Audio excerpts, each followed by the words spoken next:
You've probably heard of the term lactate threshold, especially if you're into cycling or endurance sports. But what exactly does it mean? And why is it so important for your performance?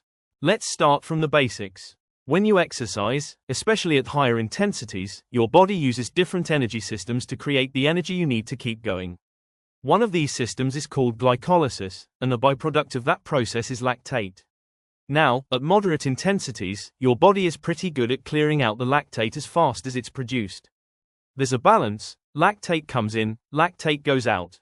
No problem. But as you increase intensity, there comes a point where lactate production outpaces clearance. That's your lactate threshold. Below this point, you can sustain your effort for a long time. But once you go over it, lactate and those fatiguing hydrogen ions build up, and you'll eventually have to slow down or stop. Here's something interesting. The lactate threshold itself isn't directly trainable. What you're really improving with training is the balance between lactate production and lactate clearance.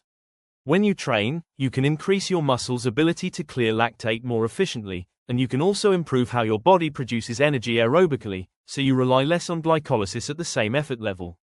The result? You can push your lactate threshold higher and sustain higher intensities for longer before fatigue sets in. Your lactate threshold is one of the biggest predictors of endurance performance.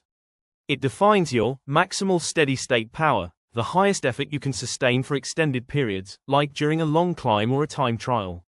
That's why endurance athletes spend a lot of time doing workouts right around or just below their lactate threshold. It's the sweet spot for improving endurance without burning out too fast. So, to sum it up, your lactate threshold is the balance point between producing and clearing lactate.